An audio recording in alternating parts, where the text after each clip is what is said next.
Hello, welcome to the Free Football Podcast, the podcast where three friends who are the be professional footballers dash towards children, when all three of us discover food, have their say on the Premier League. We are back, ladies and gentlemen. We are talking about, God, a resurgent Manchester United, which pains me. It hurts me dearly. But we thought that if we're going to talk about this out of the blue success from Man United, we'll get the OG. Original member. We'll get him back. Hey, We'll bring back yes, the band. yes. You man Darren, are too kind about OG, bro. I'm you not are even a OG. G. You're an What's wrong with you? OG. You are. Episode 1, fam. Alright, boy, thanks, innit? You guys have been holding it down, doing really, really well. So sorry about my long-term absence and that, but I'm really glad to get going. Living in Manchester, doing them things there. He's right in it. So he feels the atmosphere, whether these London-based fans, they just don't feel anything. They're just glory hunters, Listen, that's what that is. listen. I'm forever a London-based United Okay, fan. Do I even? then you're a glory hunter. That's fair. If you want Yeah. to say it, I didn't say Through it. the You said last 7 years. Through the last 7 years, it's tight, bro. No glory it. to hang on to. My Really. G, you were born in 90. You were born in '93, East London. That should have been a West Ham, at least an Arsenal. But now you decided to go all the way to Manchester. That I don't know why. But People support maybe it's teams something to do with trophies. collective to people support teams collective to their families. I don't know what you're talking about. Still, I don't know, man. I don't don't know. don't put all your frustration on Glory, your glory, team's Here we go. glory failures at mine. Here hunter. we go. You know what I Glory, mean? glory, It's glory lazy. hunter. Alright, Glory, calm. glory, glory 2020 hunter. titles, we're gonna make it 21. Let's go, fam. We're here. Listen, That Hale, voice, don't of be mad course. at me. Don't be mad at me because Fergie ruined your childhood. It's not my fault. It didn't ruin my childhood. My childhood was filled with glitter and gold. Three Premier League titles. I was happy. I was happy as a child. It's the adulthood that kind of got ruined. Joe, we're joined obviously by the ever-present coach. Coach, how you doing, sir? I'm good, man. I'm happy to have the OG squad back, man. From Yeah, the days exactly. when we sat right here, and I did this on purpose, right here at this spot with the little table that's sitting right there right now with that little circle microphone. With the tinny microphones. Listen, we've come far, fam. We're here now. Man's are doing Zoom, YouTube. Hey, we're here.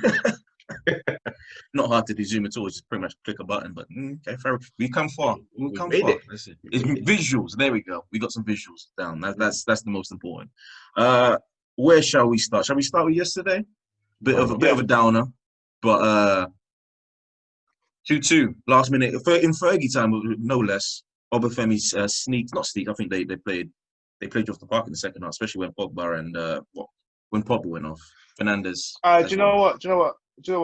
Not to cut you, but I need to dead the narrative from the jump. They were the better team in that game. The whole game. Ralph Hasenhuttl, Southampton's probably the best coached team outside of the top six. Like they came with that press so ferociously, and our best, allegedly most press-resistant players, including Pogba and Fernandes, couldn't handle it. They both dropped 3 out of 10 for me personally. On top of that, really, it was a different test for Man United because this was the first team since Project Restart that really came to Man United and was like, right then, we're going to come at you. Can you handle it? And realistically, we showed not really, because the defence was struggling to play out of the back. We didn't really adapt because we kept trying to play. And we were being pressed so much through the middle that we had to then use our fullbacks to create the play, which is difficult because one fullback is known for his defensive prowess and the other one is Luke Shaw, who's neither here nor there. But to be completely honest with you, it's still in Man United's hands. They still have the easiest running out of the rest of the top, or the rest of those who are challenging for the top six. Who can get top four? Sorry, and you can get there realistically. So it's not a great result, but it's not a bad result. Yeah, I mean, a lot of the blame has been again showered on the manager, which sometimes I always say you have to give players accountability also. Like you said, Pogba and Bruno, who since the restart, and even Bruno when he first joined, they've had good form, and they've helped us win games quite comfortably since they've been back. I think we're one of the teams that had won games by three or more goals in a row in the net for 3 games or so. So you hit form. And you're all going to have off days, but what the people not seem to realize is that all 3 of the midfield had off days. 3 midfield. And, but yeah, and I would say their best midfielder this season, Højbjerg, was not even there. And Romeu and Wood-Prowse completely embarrassed the team. They humbled the team. And you could see that from minute 1 when Pogba was dispossessed and then they scored, you could see he was rattled. You could see that he wasn't used to this sort of pressure, which is weird because you're a top player. You've played in huge occasions. So what happened in that moment for you to be so rattled? I think it's more to do with Southampton's organisation of the press. They set a lot of traps for the players that they knew were going to get the ball a lot, so that when they did lose it, they lost in quite dangerous positions. And that goes down to how well coached that team is, really.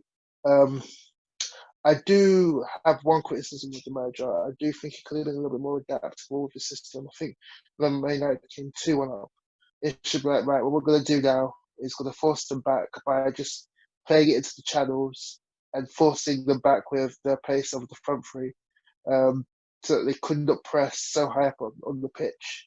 Well, he didn't do his homework, did he? Yeah, that's what it looked like. It looked like Man United for, well, man for man, we've got better players, so we're just gonna beat them with the firepower that we got. But that's not how you win really important games. Sometimes it's to nullify the opposition, even though, for those who know my views of football, even though I can't stand the guy, I think Mourinho was fantastic at that. Namely, I remember the Europa League final against Ajax, where I probably could have gone toe to toe, but they're like, no, we're not even going to do that. We're going to just take the W the youngest way possible. I think that level of street smarts is kind of what Solskjaer and his very inexperienced, very young coaching team lack. Well, what he says Southampton did very well was adapt, and the way they changed this, they changed ever so slightly, but it was small changes because they're a team that's controlled the game, and we always say United that's play teams that are open, but they didn't leave themselves so open. It was still structured, but they made sure they had control of the game. They made sure they had control of the ball. They nullified Pogba and Bruno. You can't have a threat from midfield. And there was a lot of focus again on the left, just like we used to do a couple of years ago, always on the left side, whether it was Memphis Depay, or now it's Rashford or it's Martial. It was always coming from the left, always interchanging. And we were praising that because they were making chances, but at the same time, you also have to have a threat from the right, but then they were also nullifying Greenwood. And like Darren said, Wan-Bissaka still going forward is very, very iffy. He's not at the level where you want him to be at. I thought he done all right yesterday. No, he wasn't bad. He wasn't bad, but he's not an outlet that you want from the right side like that yet. He hasn't got the creativity that you want from him just yet. It's still developing, but he wasn't a bad player in the game. It's just when you're trying to attack. What he does best is give you an extra attacking option. He allows you to play through the middle because he just opens up that right hand side, the left hand side of their defense, and it distracts their defense. I think that's what he does best, and that's what I think he should focus on because I don't think he's ever gonna be. That's the problem. Everybody expects him to be at the level of Trent when it comes to assisting. To be fair, he's got a fair few assists this season. Though he's got a fair few. But because the midfield was so nullified, that thing that he does didn't work, and that's where I say Ole should do your homework, or at least you should be able to adapt as well. Like Darren's saying, that his in-game management, we've said it a lot of times on this podcast, is just not great. I don't really go to him for substitutes because we've spoken about lack of depth for years anyway. Like he hasn't had balance, he hasn't had anything like that. Now the first 11's got balance, but I don't feel the bench is still strong enough, so we have to improve in that aspect. So I don't get mad at that, but yeah, you have to be able to adapt in games, and you have to be able to tell your players, look at how they're moving. It's 2-1. They've changed it up. What can we do to counter this? Also, it has to be. It's going to be toe for toe because they don't sit back and let you come at them. They like to come at you, and they've got threats, credible threats. I mean, So, speaking of their midfield, obviously James Ward-Prowse got one of what if we go on our FM saves. He's in the group chat. In the group chat, even Darren was celebrating with JWV. Got corner in. It was jokes. Did I not on the save do very, very well with him playing on the right side of the but when it comes to real life, I'm just saying, like, so be upset, be just a tiny bit upset. I'm pretty sure when you sent that message, there was a smile on your face, like JWV, let's go. Do you know what the ultimate irony is? He left my team to go to Man United, didn't he? So there you go. But speaking of their midfield, Romeo, I don't. Should he have stayed on? That's probably the big question. Red card all day long. No, it's a red card. It's a red card, and it's even more a red card when you take into account the Eddie Nketiah and the Tarkovsky challenges of the last few games back, which makes me wonder what is actually going on in Stockley Park. I know everybody's going to roll their eyes because the last thing that football needs is more VAR chat, but the consistency is not there. And also, that's a really nasty tackle. Like, Greenwood is, like, if his foot gets stuck in the grass, he's broke his leg. And his career is, even though he's gone off like a freight train, his career's barely started. So it's a bit naughty from Romeo. And there's no doubt that him being sent off would have changed the game as well. I mean, the doubt. Well, I mean, if you go off what Matt Letizia said at halftime, which obviously he's a former Southampton man, so he got biased there. Would you agree with what he said? That every time, when you look at it in slow motion, the tackle looks 10 times worse, and that if you look at the way Romeo was going, it looked like he was slowing down. Even though when I watched it in full motion, in slow motion, it didn't look like he slowed down. That's a load of nonsense. That's a simple load of nonsense. You can see if in real time, you can see on the replay as well. The ball is gone. Darren said about the Eddie Nketiah one. At least we can say for Eddie Nketiah, the ball was there when you tried to make the challenge in the first place. The ball's long gone. You've taken 2 steps and then you've put your studs out and hit him on his ankle. That's a red card all day long. It's embarrassing that you're sitting at VAR and you're watching that, and you cannot even determine that at the minimum, it's not even a yellow. That is embarrassing. That is a shocking challenge all day long.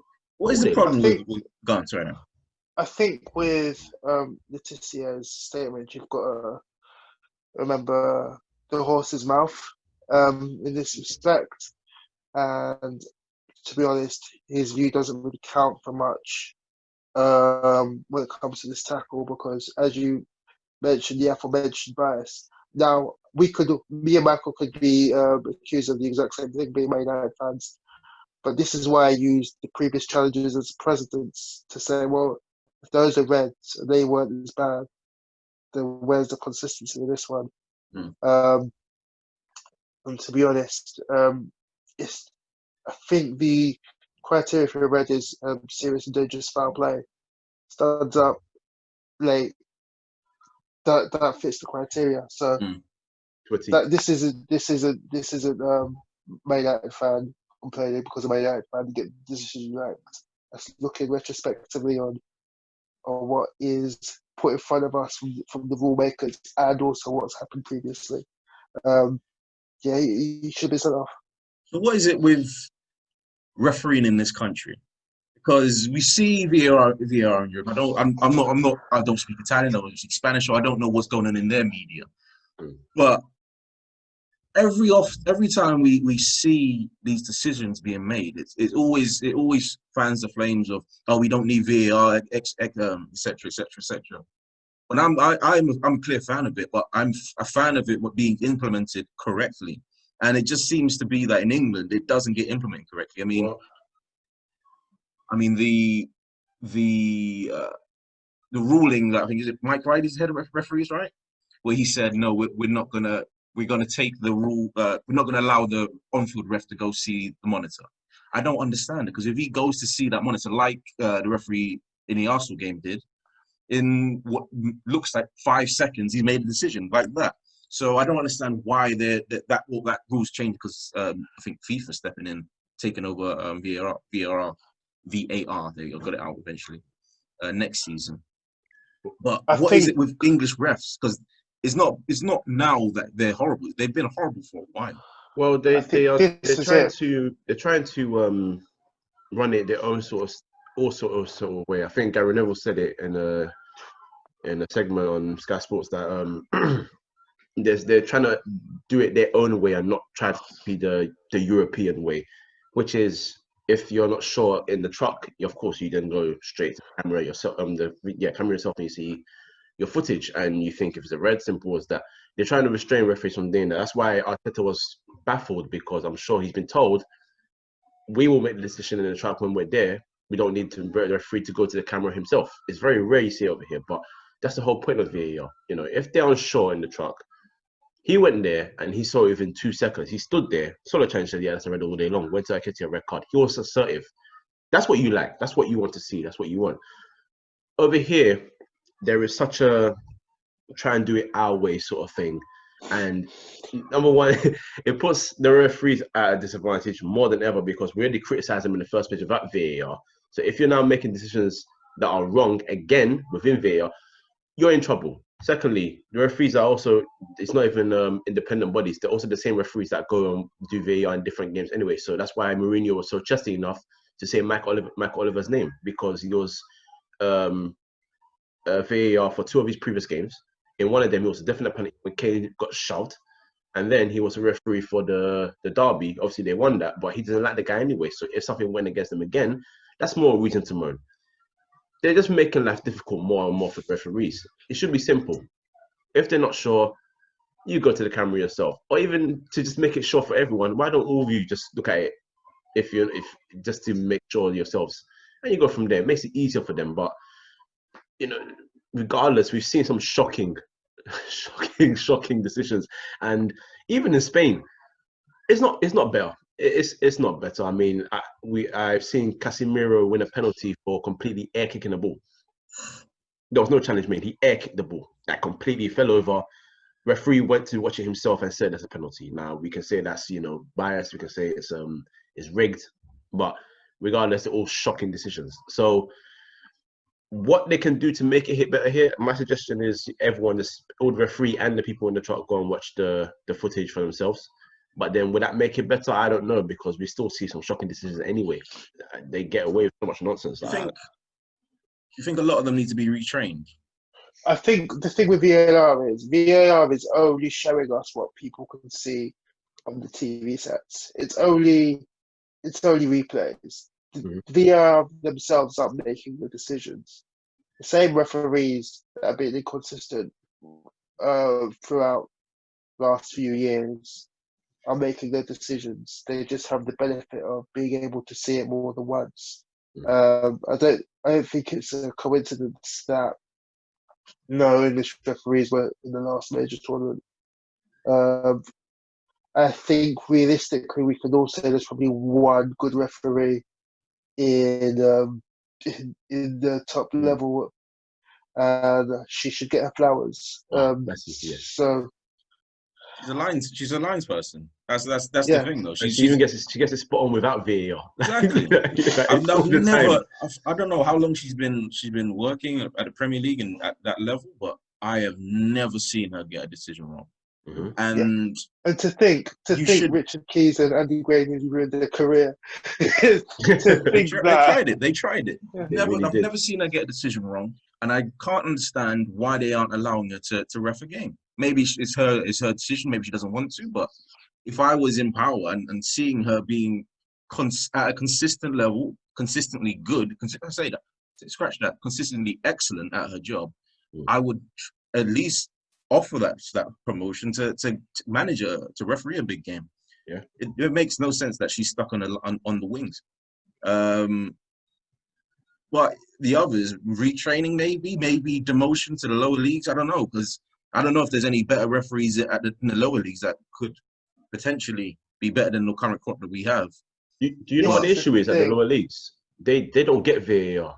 So unless they've been trained to work with VAR, I don't know how they're going to come into this Premier League and say, you've got VAR, work with VAR.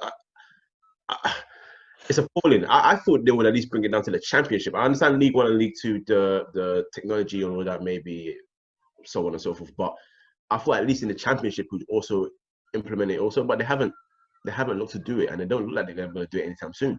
So there's no reason why it shouldn't be in the championship too. There's absolutely no reason why they should have it in the championship. My only issue with this whole demoting to the lower leagues thing is in era of COVID, where it's tight financially as it is, can clubs really rely on referees who are on the bad run of decision making to then pass judgment on their teams when they're barely making enough money to pay their staff because they can't have anybody at the stadiums? I think the FA love this term, but I think they need to have a root and branch look at refereeing and really assess it so that next season they're better than they are now, because it's a real farce. Like it's really not good enough. Again, for a country with the notoriety in terms of football that England have, to not have one member of their footballing association as referees go to the last World Cup is a shocking indictment. It's like the moment Klettenberg took his ball and went home and went off to Saudi Arabia to get paydays, which is well within his right to, by the way.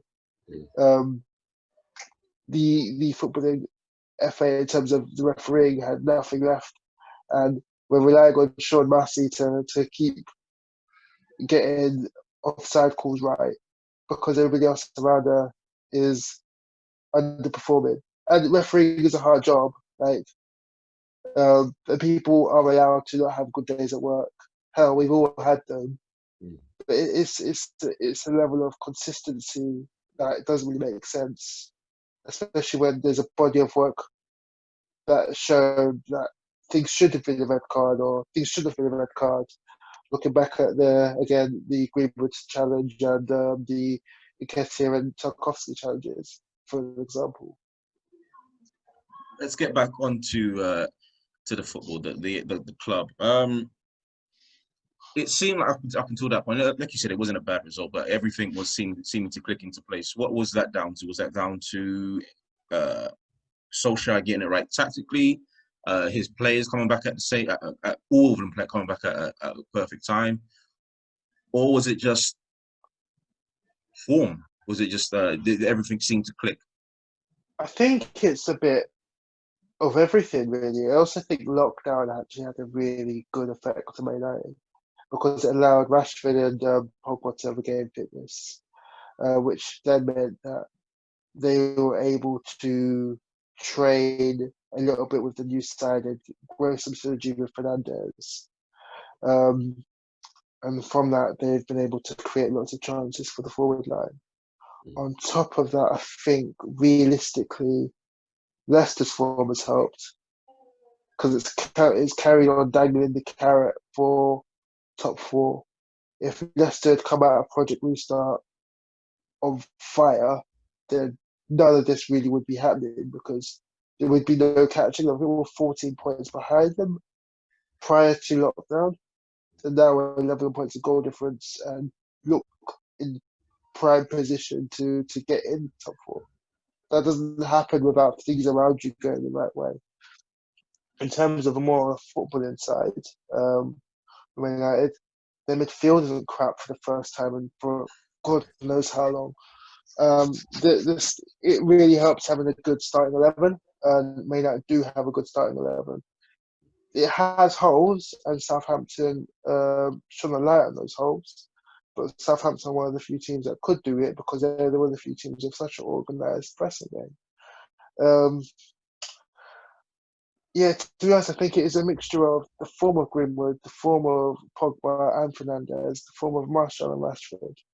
It's that front five, really, and the semi-resurgence of Matic as well. But that the front 5/6 is really the reason why Man United are where they are today. Because I think Ole Gunnar Solskjaer always wanted to play football this way, but he didn't have the players that could do it, and now he does.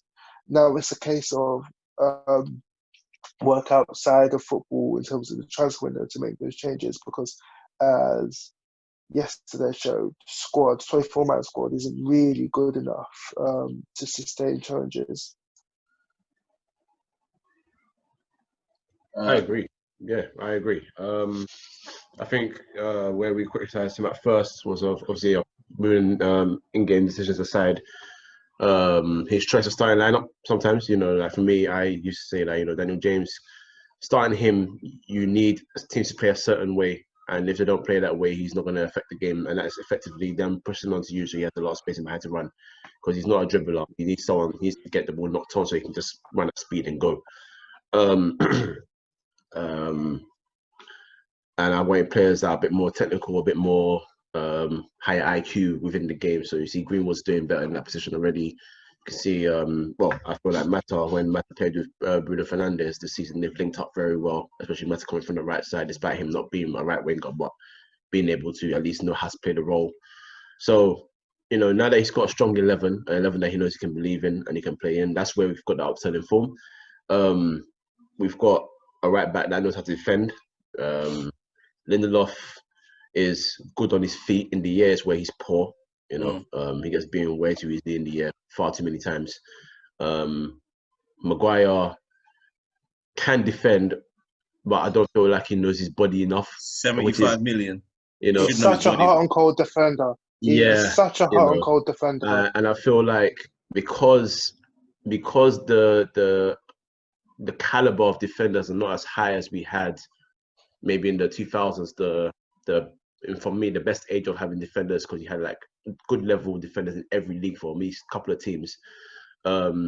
He's given a lot more of a higher pedestal, about dribbling the ball out and passing, but I don't think he's really that good at it. I think he's quite average at it. I said to my friend this morning on via text that I would look at him back then as the same way I look at Michael Keane now. So really. Yeah, I'm talking about if he was playing times with like your Terry Rios, Scholes, all those guys, I wouldn't put him up there at all whatsoever. Like, no, but that's like the golden era of British. But that's what I'm saying, though. That's what I'm saying. I'm talking about because he had good defenders everywhere. You talk about Carvalho's. You can go to Sami Hupia. You can go to, what I mean? Like, plus, if you go for 75 million, there's a level expected of you. Right? No. But this is the thing. The value doesn't mean anything to anybody other than the selling club. The selling club.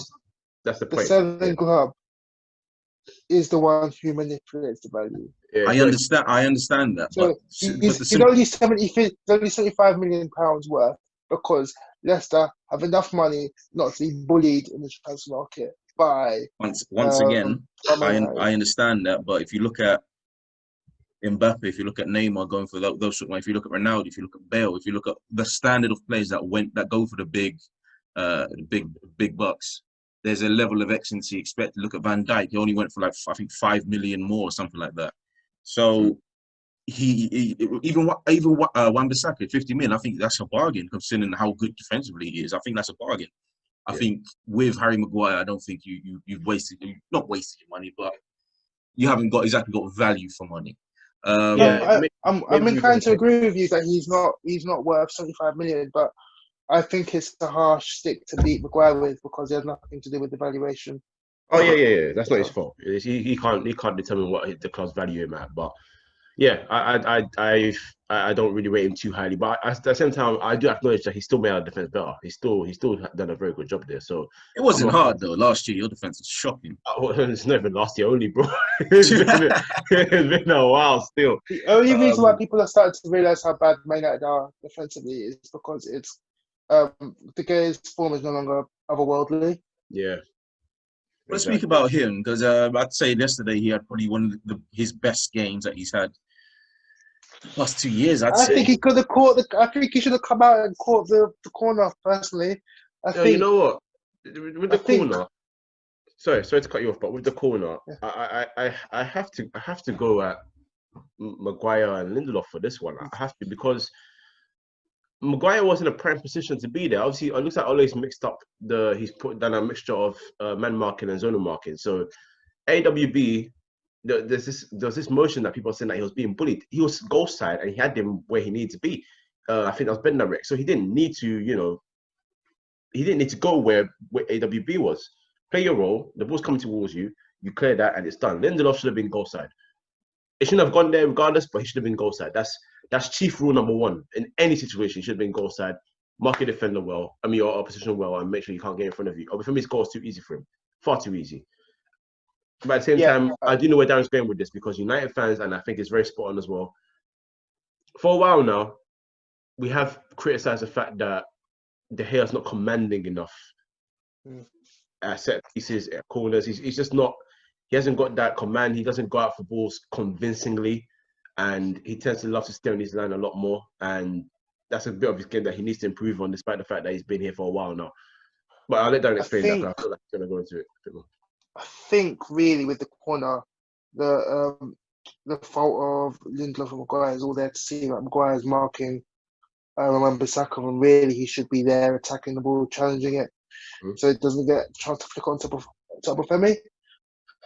But how many times have you seen when the chips are down and it's a quality of position, a top quality keeper with the fundamentals are really, really high, like a Buffon, for example? And remember, we were talking about De Gea, who arguably 5-6 years ago was spoken about as the best keeper in the land. Would go and pick up the ball from the air.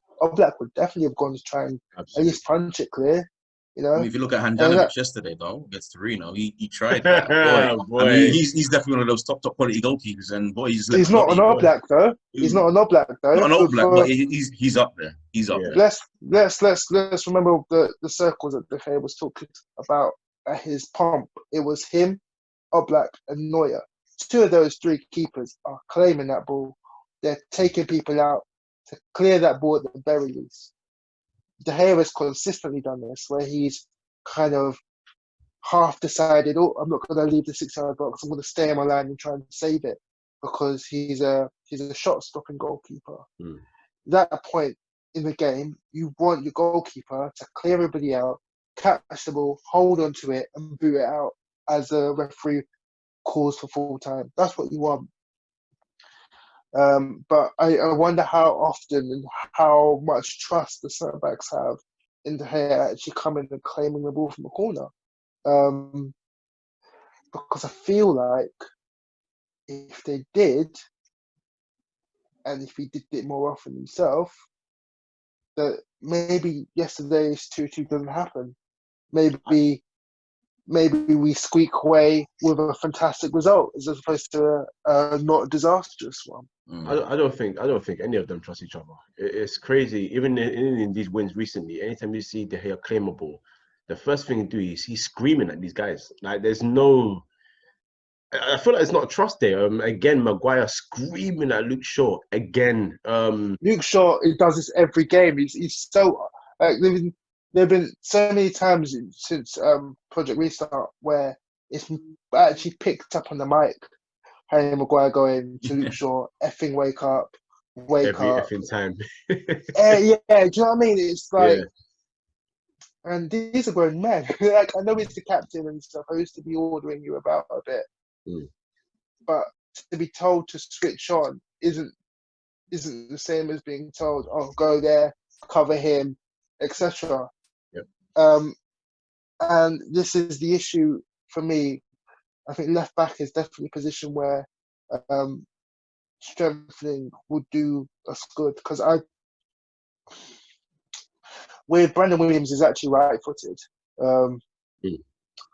and personally I prefer my left backs to be left-footed and my right backs to be right-footed to create natural overlaps, especially at a team of Man United where they play inside forwards. Well, as good as Brandon Williams has been, I don't think he can push Luke Shaw to where he needs to be. I would personally rather we put hands up, realise Luke Shaw didn't work, get somebody in with a lot more experience, say like an Alaba, to help Brandon Williams. I don't really know how Luke Shaw can positively affect his career.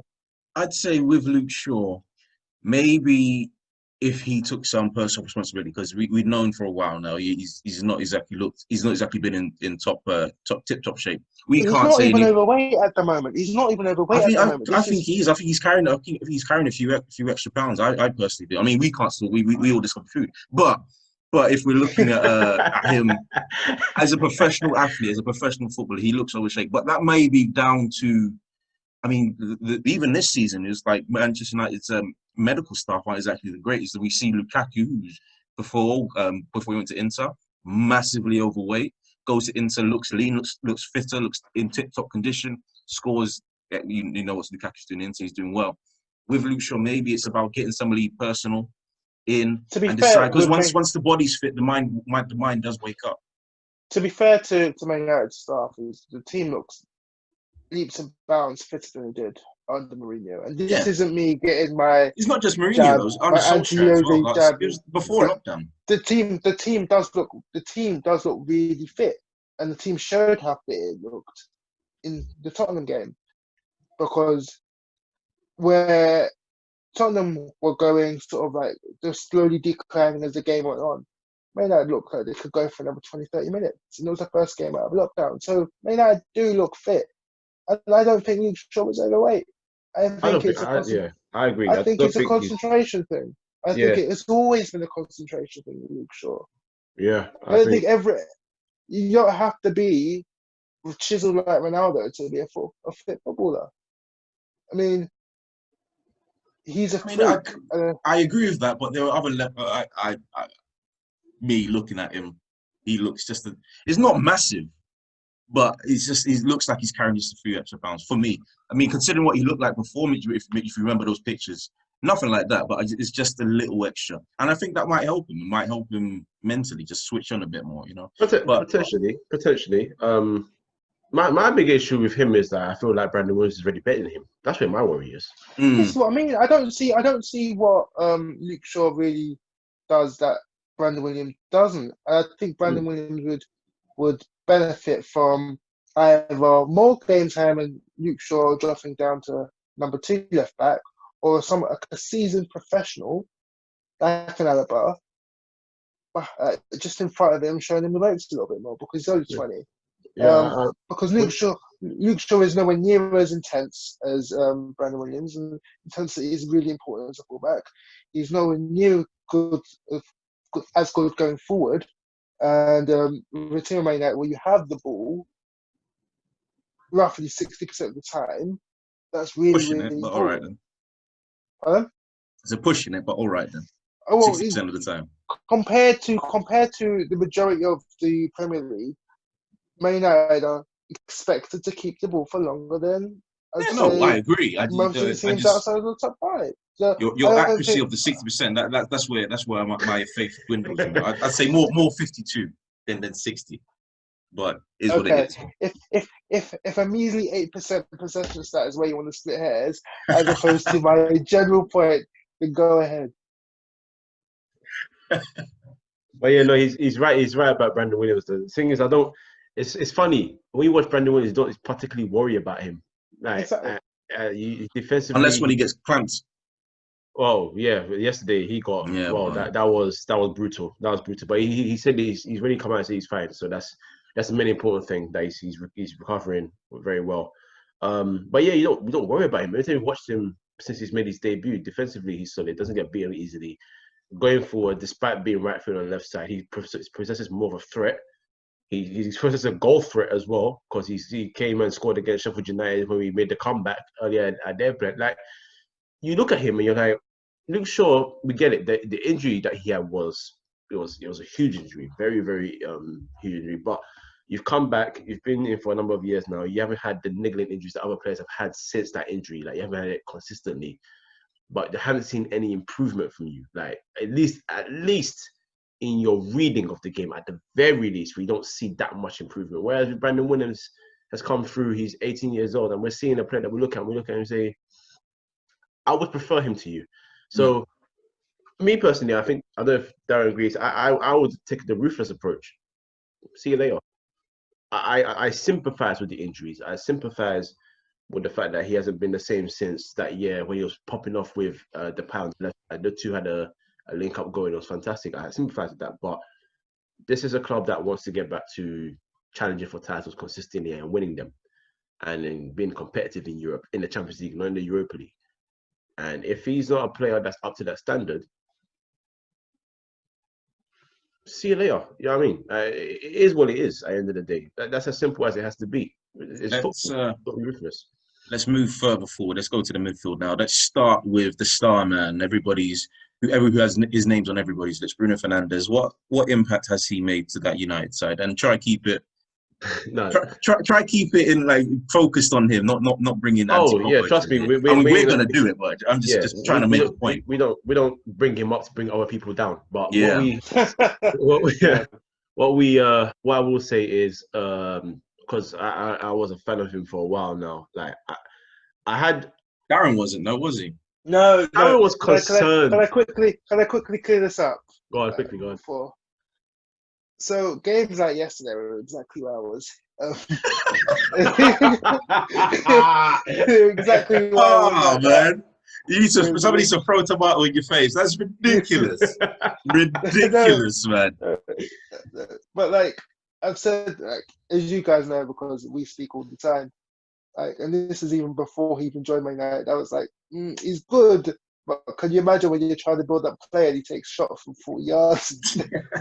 It's just like his shot locations are really bad, really, really bad. Yes, King, load it up, bro. I understand he's a high risk footballer, and that's how you break down teams that often sit back, and I understand that, and he's good at that. But for me, if you're playing at midfield for Man United, irrespective of further up the pitch than others, you shouldn't really have a passing rate of around 70%. It should be 80 and upwards, really. And he always loses the ball. And he tries some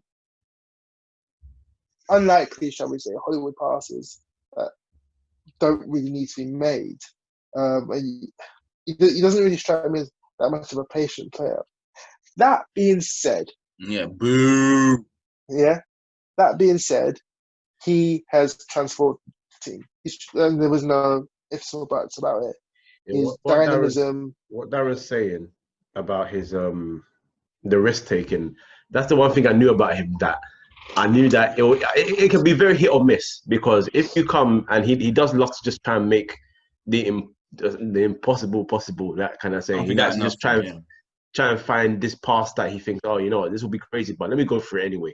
That's why his pass success is so low. But it's the fact that when he pulls it off, it usually does lead to a clear-cut chance, and that's what you want, you know. And also, I feel like we were missing a player, even though Pogba can do it, but I felt like under Jose and a bit under Solskjaer as well, he was being sort of held back from taking those shots. It was more like play this way and don't do anything else. He's just someone that will just lick it off if he feels the opportunity is there. There was one match where, I forgot what game it was, where he just shot awful one for us. Like it was literally like Johnny Wilkinson shots. There's boom everywhere, here, everywhere. You're going for the, you know.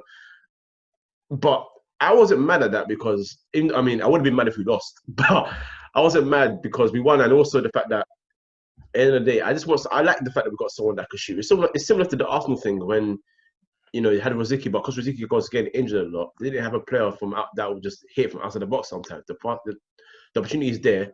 Sometimes just go for it. It's not about making the perfect goal going for the pass. Sometimes just hit. So I am proud of that. But yeah, he has made us better.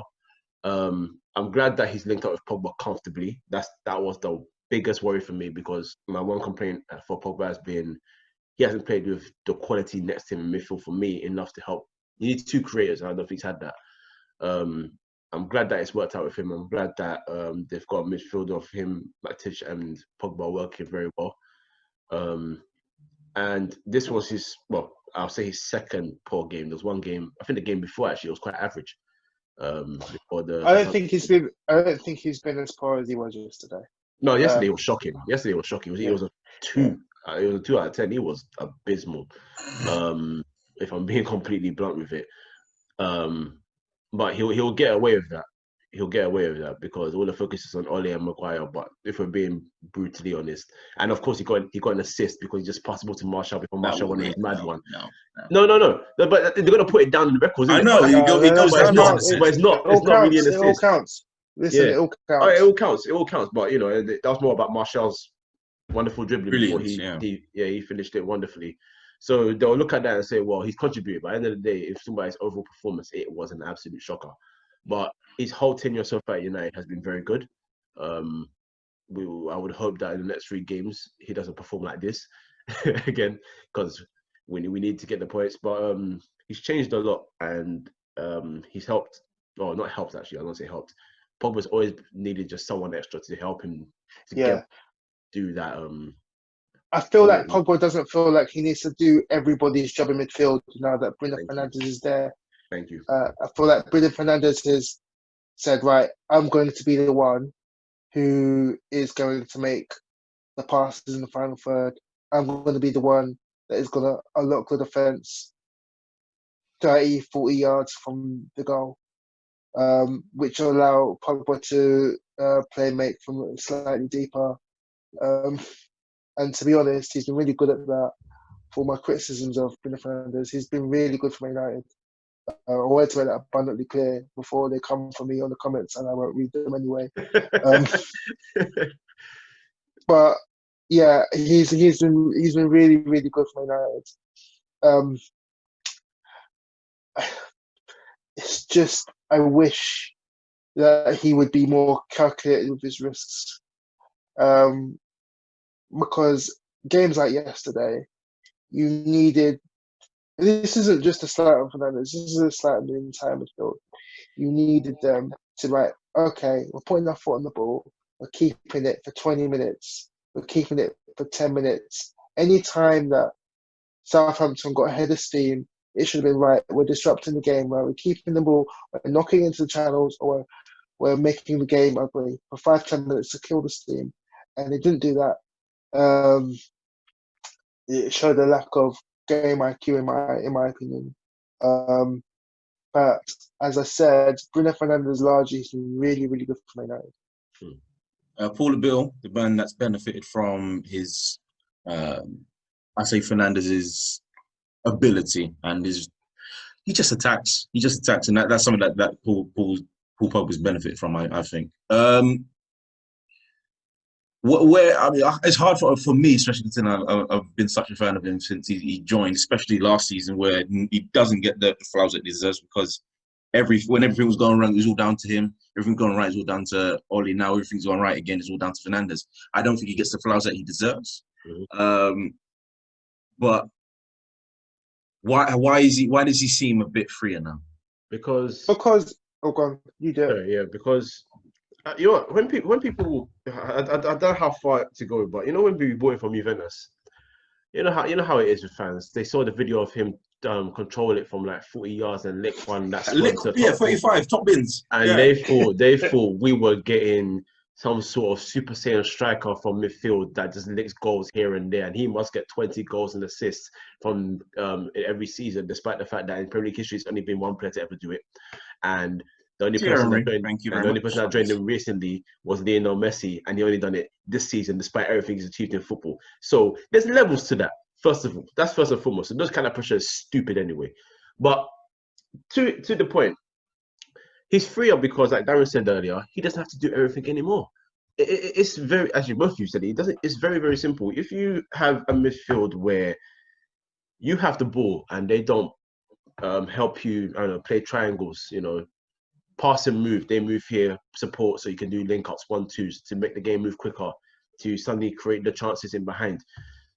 You're not going to enjoy your football because it's going to be impossible. You shouldn't be able to do everything. You shouldn't have to do everything in a team. No team in football that has been successful has had a player that's had to do absolutely everything by himself. That's as simple as it gets. So him now enjoying his football is because he's got another player that says, I will create with you. Pogba's even said, look, I love playing from deep and watching the players in front of me do their thing is beautiful. He said that word for word because he enjoys that. And he also has the ability that Bruno doesn't have this ability. He has the ability to play those passes from so far deep that can create chances from in front of the keeper. He's the one person that can do that. So if you let him play his role and everyone else in front of him does their thing, he's absolutely fine.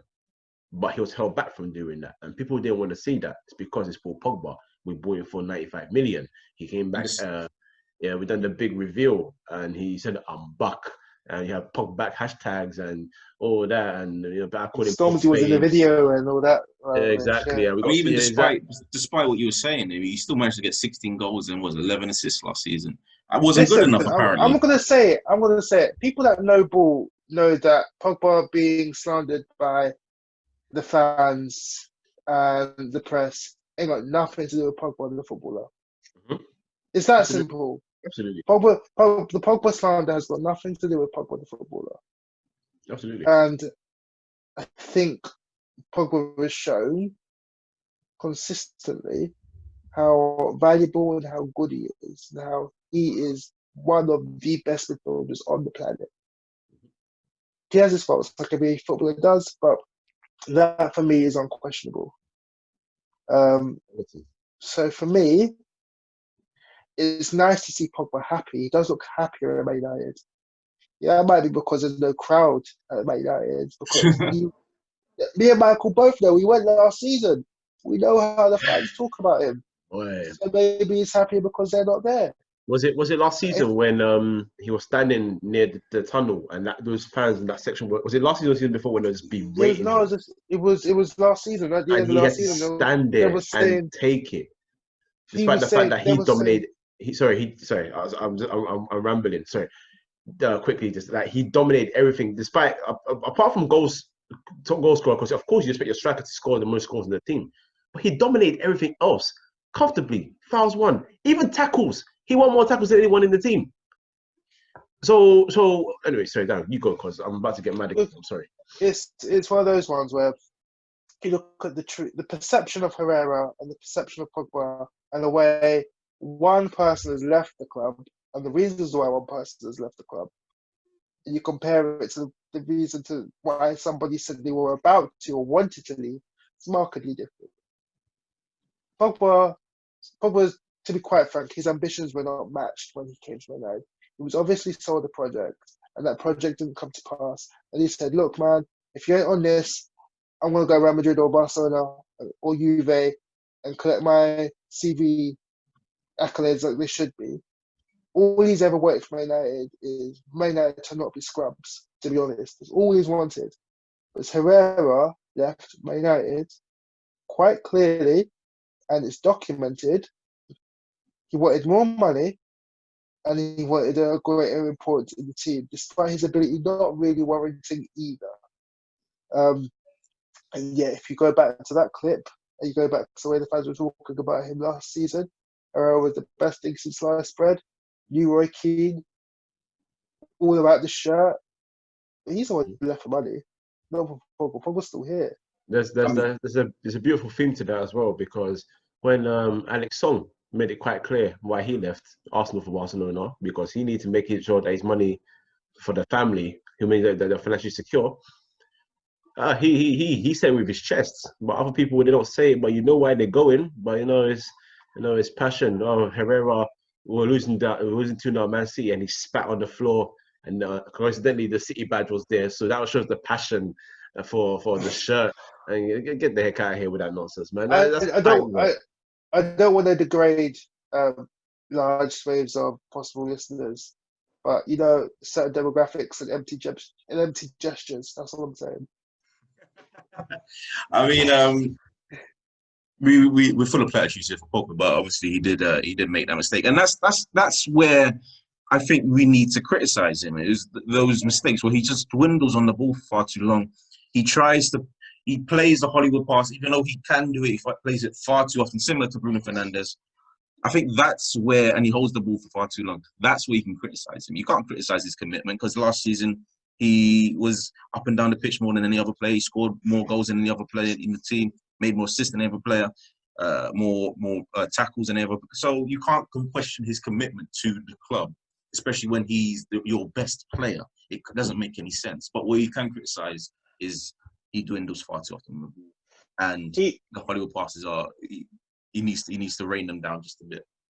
he hasn't had a good game against Southampton since Southampton have faced Paul Pogba in Premier League. And I think that's to do with the way Paul Pogba is. His weaknesses and Southampton's strengths match up against each other really badly. Because as we said before, they're a really good pressing outfit, and they set traps for him, and they know that he's got the propensity to dawdle on the ball a bit. He's also confident in his ability to escape the press. I think sometimes he doesn't play the odds properly. He shouldn't be so confident to break the press 20 yards away from his own box. He should be more comfortable about breaking the press 20 yards away from their own box. That is a very big difference. But, you know, as you said, the mistakes that Pogba makes and the errors in this game are clear for people to see. But for me, that doesn't change that we've got an absolutely otherworldly player. Yeah. Yesterday's mistake, I think the one thing he didn't really do was just really check over his shoulder properly to see where his player opposition was, because he got caught far too easily. And like I said earlier, he was a bit rattled, and you could see that Sky Sports purposely zooming in his face a couple of times to see how rattled he You know was. how that man moves, man. You know how man moves. Oh yeah. But as soon as he played the ball in, which Gary Neville funnily called it enough as speculative, despite the fact that he saw Martial there and played Did it he call it straight to speculative? Yes, he did. He called it speculative. Jeez, Yeah. that was pinpoint. That's As to unbelievable. pinpoint, refer straight to to what I feet. just said, Straight to feet. you know how their man moves. Straight You know to how their feet. man moves. But anyway, Gary Neville will be pulled up on his language on specific types of footballers in a couple of years' time, and he'll say that he'll regret it, like everything else. You're not wrong. You're not wrong. Let's move forward to your attacking line, where it seems like everything is clipped into place, especially with Greenwood's what's the word? His form. Rashford 20 plus goals. Martial 20 plus goals. Greenwood's I think 15. Now it seems like you've got a front line that all like to score and all know how to score. I'm happy. I'm happy to see how it's shining. I'm glad. I'm especially gassed for Rashford. Just particularly because I know he hasn't. He scored I think 3 or 4 since he's been back. He hasn't been like. I mean, we know he's had a lot more chances to score more, but the fact is, before his injury and before lockdown, he was in top form anyway. So, and the injury was a serious injury, it's a back injury at the end of the day. So the fact that he's been able to come back and find a good level of form, it was important for me. Martial, I said it at the end of the season and the podcast we did, the first one of the season, I said he's got his number 9 back. He is going to be the main striker. Now prove to everyone what you've been saying, because we've backed you pretty much throughout. We've talked about the fact that he hit form under Mourinho and then Sanchez was brought in and we know it's on Martial again. We spoke about the fact that he's been switched from left to middle. When Ibra came in, he wasn't in the team as much as he could be. We've spoken about all of that. So now you're the main man, you're the striker. What can you give us? And he's getting his best goal return. Yeah, he's got 15 or 16 in the league now. One of the 16 or 17 now.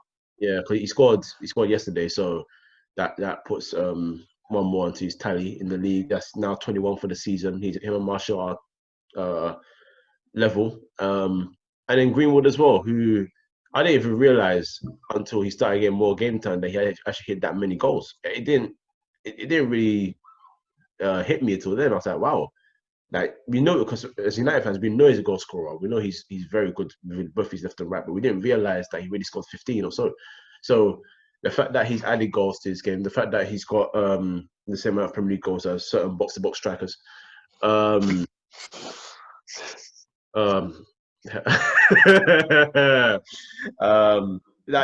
makes me happy, because he started off very young. And the one thing I like is our fan base are not throwing too much pressure on him, whereas others are, the pressure's now because he had like an Mbappe come through and score so many goals at such a young age.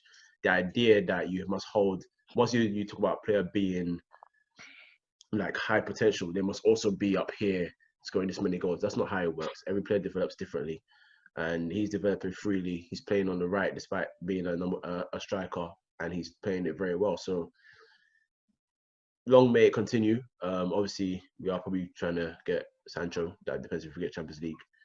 If we do get him, I think it's good. I welcome some depth, for goodness sake. I welcome serious competition. Like I said in me and Darren in United group chat, if you're gonna challenge, you need forwards in every position. It's not time to be like, oh, we've got free working. So City can have any free working right now if they want to. They can say, you know what, Mahrez, Sterling, and Aguero, and we're done. But then they still got options to back it up anyway. You know they're going to replace Leroy Sané. That's the kind of mentality we need to have, because all our best teams have had 4 strikers, or like they've made 3, but then Berbatov was brought in as well. You know, you have to think that way to progress. So I'm gassed with them so far. The front three is doing well. They're scoring goals. I hope it continues, because we need to be getting them more goals and more tallies for the season. And they've got creativity behind them now. They are scoring goals, but does the fact that sometimes, I mean, obviously recent form, when you score, I think 5+ 3 games in a row, obviously, like, I might be chatting nonsense here, but it seems to me whenever I see Martial, whenever I see Rashford, not so much Greenwood anyway, because he's a really tidy finisher, but they score all these fantastic goals. Martial yesterday was a great goal, fantastic, put it into the top bins. But Rashford gets the goal, but the get to what looked like a tap, and what was either, I think it was a save from I forget their goalkeeper, Southampton's goalkeeper's name. McCarthy. Yeah. McCarthy. It seems like he hit it straight at his foot. Is that a problem where they can score these fantastic goals and he can get the numbers, but when it comes to putting away some of the simple chances, they're not exactly doing it? That was a criticism of Martial that Solskjaer had when he first came in. That he's not scoring enough penny books goals. He's not proficient enough in his finishing. And to an extent, Martial has shown steps to improve that. You look at the Sheffield United goal he scored. The first one was very much a penalty box striker goal. He scored a few goals in the 6-yard box. Look at the Chelsea goal at the start of the season. I think Rashford has also had some goals which are very much strikers' finishes. Like the goal that was chalked off offside actually yesterday was very much a strikers' finish. I think with the previous game into account, McCarthy deserves his flowers. He does really well to give Martial no space for the 1-on-1. He does exactly the same with Rashford's chance later on in the game. Sorry. That being said, there was definitely some facts to that, because you could argue Martial could have gone round him. You could also argue that Rashford could have sorted it in the space of the goalkeeper's near post. And if that does happen, then we're talking about a completely different game. You're talking about Ollie's free scoring Reds once again. You know. So yeah, but this is the thing. You could also look at Martial and Rashford and look at 2 strikers inside forwards that lost 2 years of a development. Really, 2 years of being thrown under the bus by managers past and pushed down the pecking order. Say his name, bro. Are we going for him? At him. Go on. Stop beating around the bush. At him. Look, man, you all know who I'm talking about. You're talking At him, about bro. Beelzebub. That guy there. You know I'm talking about Jose Mourinho. There we go. And the thing is, like with Jose Mourinho, I half understand, because football is a short-term business. If you don't get the result in the short term, you don't keep your job. But it's the lack of foresight, really. With those 2 players playing at a high level and reaching the top of the development quicker, would have given him more capital, especially in Man United. This is talking about a team that's had consecutive youth team players in the 24-man squad and in the 18-man squad since 1932 or something like that. 4,000 odd consecutive games of youth player either on the pitch or on the bench. So giving youth players time at Man United would give you social capital with fans, and I think Ole Gunnar Solskjaer realises that, and realised that from the jump. That's why Greenwood is in the starting 11. That's why instead of going out and getting Musa Dembele, which we'll link to in January, we're like, right, we're going to give you that chance to be number 9. But it is what it is. I think the test for Rashford and Martial comes next season, because people know they're good. People know they're really, really good footballers. But if you want to be playing number 11 and playing number 9 for Man United, that consistency has to come. You can't do 15 plus goals this season and hit 12 plus next season. That can't run. It needs to be 15 plus or 20 plus. Martial really should be hitting 20 plus next season if he's really about it, because if Man United want to be league winning European football inside, they need a striker to get 20 goals. Danny Ings has got 19. He's not got as many goals as Danny Ings. Danny Ings is playing in a team with a lot less quality coming from behind him. You know, Jamie Vardy thinks he's the top goal scorer in the league. Yeah. Jamie Vardy's a gunman, but these are the people that Martial needs to be looking at as not peers, but actual competitors, because he needs to be in the running for a golden boot.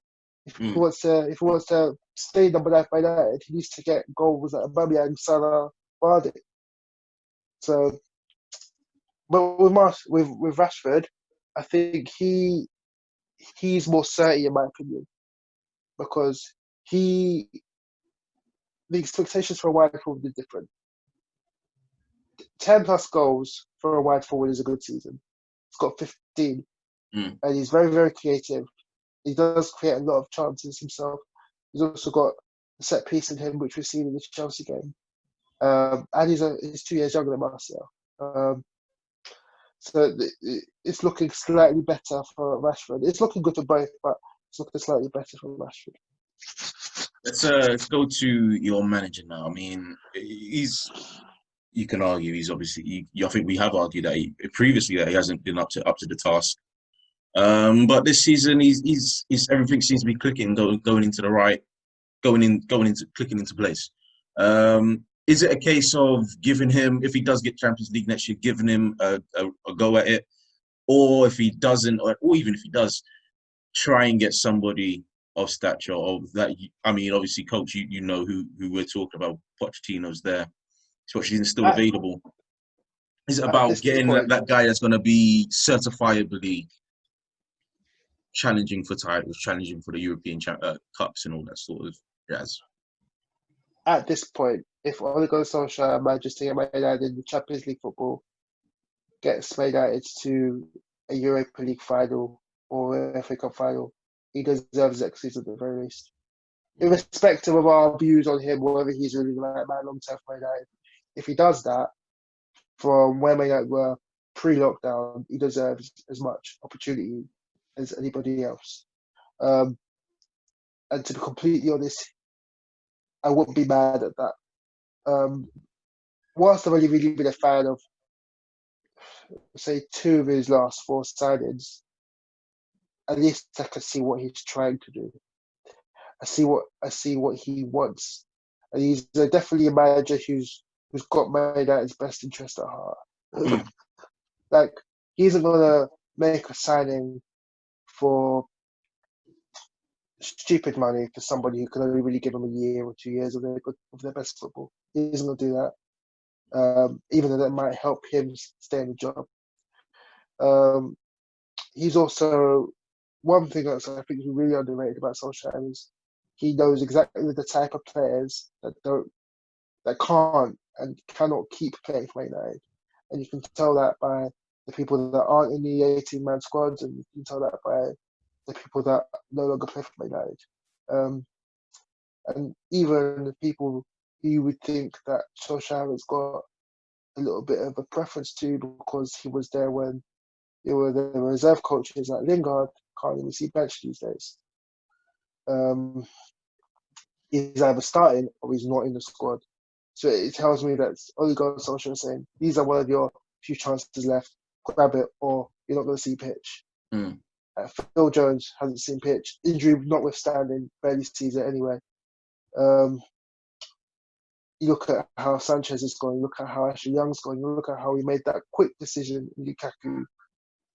Like, he does not do things by halves, and I think you have to praise that. Ole Gunnar Solskjaer was not the person I think could take Man United forward, and I think the jury's still out, but I think he's gone a long way to show that he deserves time, and he needs his flowers for that. Yeah, I think he's been slightly lucky because despite us getting good results, which you have to give him credit for, also Leicester's downfall in forms, Chelsea's Chelsea's complacency. That's what I'm going to say. It all fell into it perfectly. Obviously the worrying thing for United fans is obviously now you had the chance to go third and you dropped points, and it kind of feels reminiscent to last season where you had countless opportunities to go fourth and you didn't take it. But it's still in their hands. On paper, easier fixtures, and obviously the last game against Leicester. If you keep up with them and if they keep winning, then you beat them, you climb into top four. That's done, simple. So I would say he's slightly lucky, but yeah, I will give him credit for what he is doing with the team and what he has done since he got in, bringing Bruno.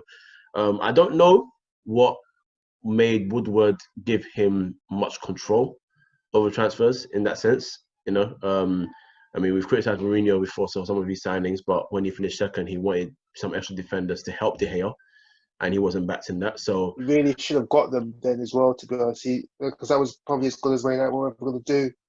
Yeah. So he really should have got the extra help post that season. Exactly, and but regardless, he's managed to get these players out that, to be honest, a lot of the fans weren't out also. So fans can't really complain about that. I've criticized game management a lot because I feel like some of his decisions, substitutes-wise, and the approaches to the game have been quite questionable. But we're still in the race for the top four quite comfortably.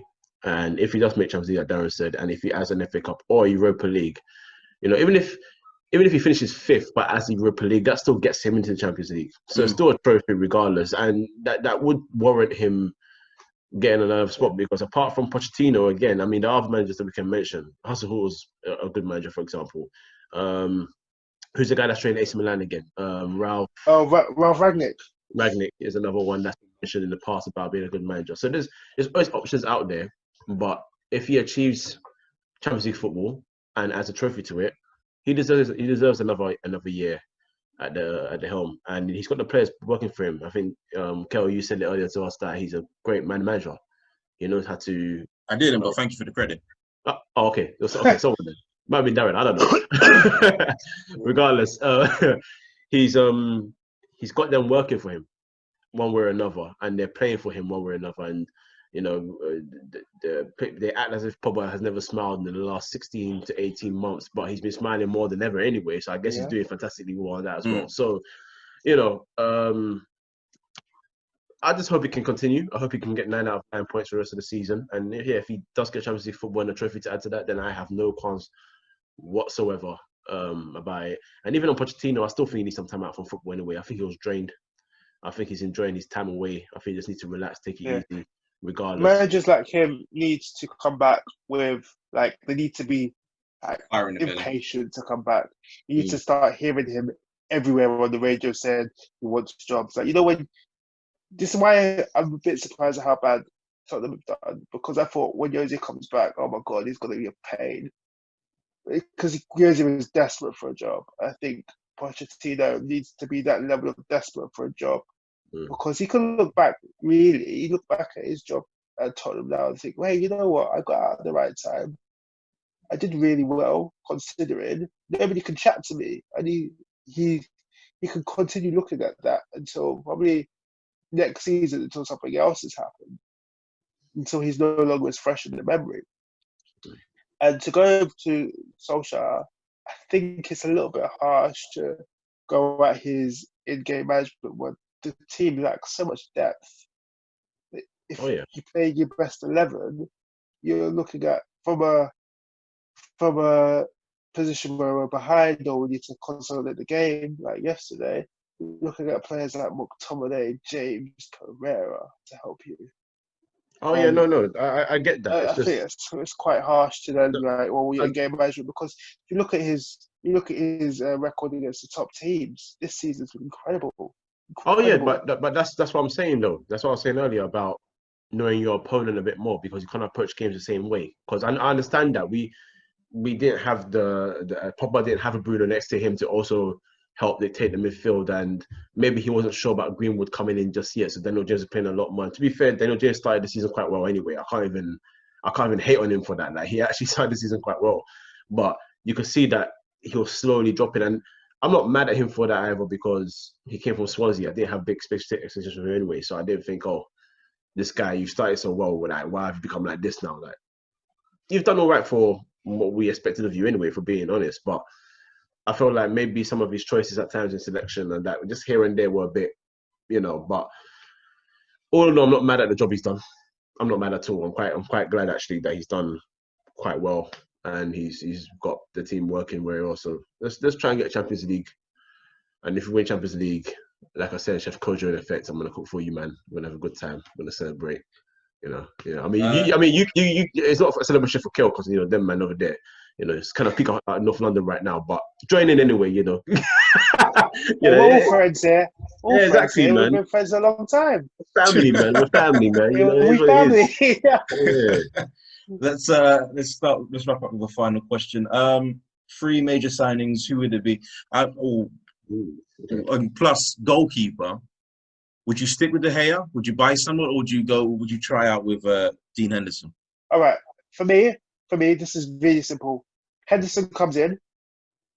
3 signings. Sorry. Jadon Sancho from Dortmund, obviously. There's Zakaria from Mönchengladbach, and probably Alaba. See if we could get him from Bayern Munich. But those would be the 3 for me. Yep, I'll bring Henderson in. I think De Gea needs some real competition now. No more just cup goalkeepers forcing Romero to do that. We need someone to really challenge him. If Sancho isn't to come, because apparently, let's just put everything on the table. He's not coming if we don't make Chelsea football. Yeah, simple as that. So in that case, I'll just put him to the side for this moment in time. I'll go for Leon Bailey. Been a fan of him for a long time. Cheaper option as well. Yep, cheaper than 20. far cheaper. Yeah, and I've been a fan of him About for a while. 5 times cheaper. Yeah, so I would be more than glad to see him at the club. Midfield. That puts Rashford in a bit of hot water though, not the right Bailey, side. Bailey can play on the right.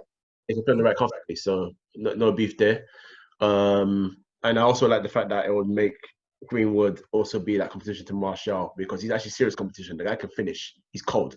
And he's got a big future at the club, so that would keep him on his toes. And I think Martial knows that. We need a defensive midfielder. Darren says Zakaria.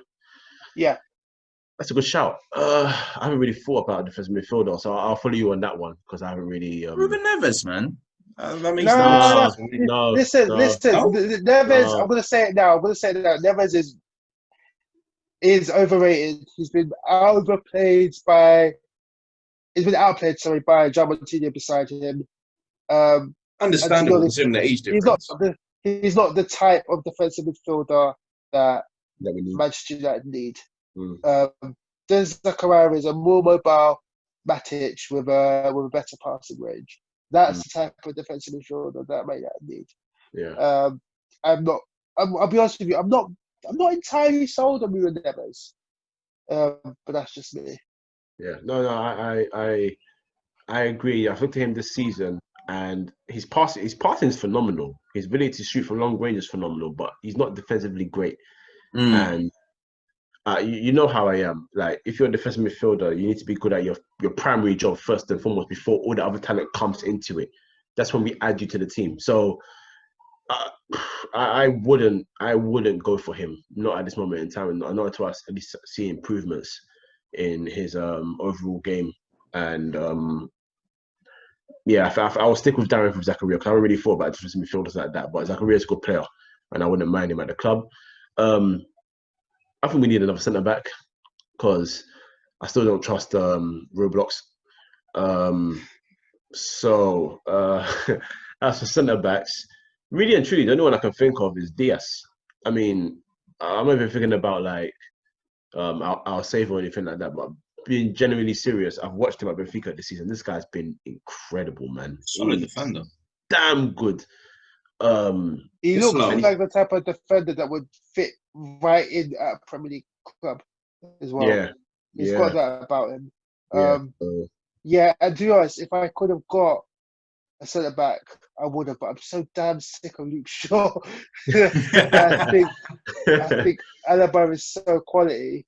He gives you that versatility as well. He could play defensive midfield. He could play as centre back for Bayern for large swathes of the season during Alfonso Davies's sort of resurgence. So to be fair, I might have to back on Alaba then, because if he can play centre back, that means at the times when we need him there, that can give someone like a Brandon Williams to play left wing back. Also, the fact that sometimes Solskjaer has switched to three centre backs, 2 wing backs.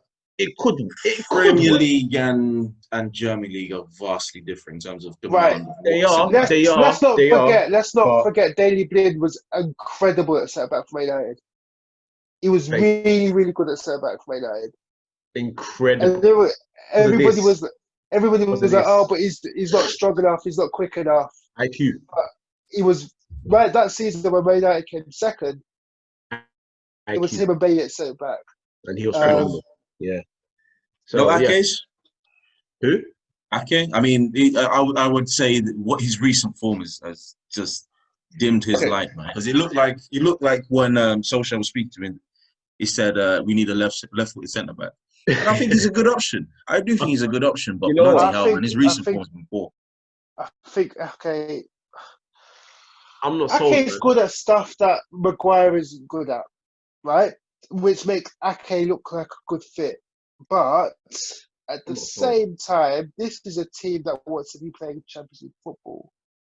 I don't think Ake does well in Champions League football.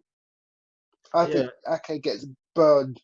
I'm already worried enough about Maguire if we get to Champions League football. He's captain and 80-odd million centre back, even though that's not his fault, as I previously said. I've got worries about him at the top level. Ake isn't good enough at the things Maguire is bad at for me to think he's the guy.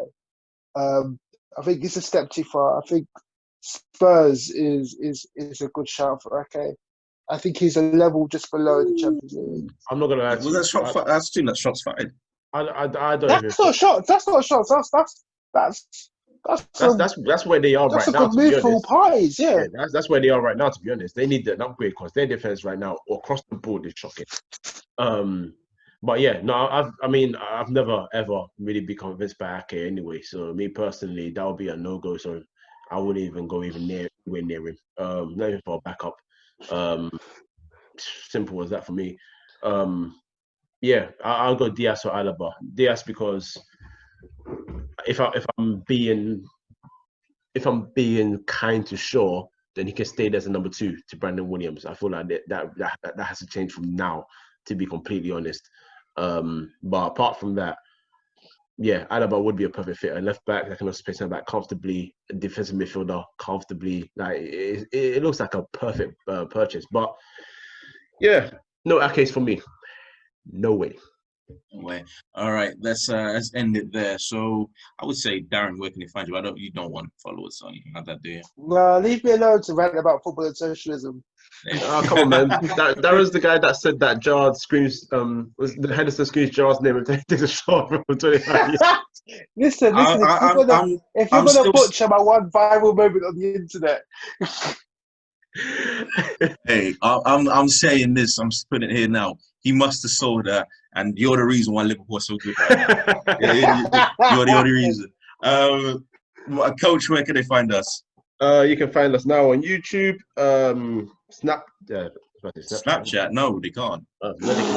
Let's start that again. Woo, okay. Yeah, there you can find us on Spotify, Twitter, Apple Podcasts, and YouTube. Three midfield. This has been another episode of the Free Midfield Podcast. Good night.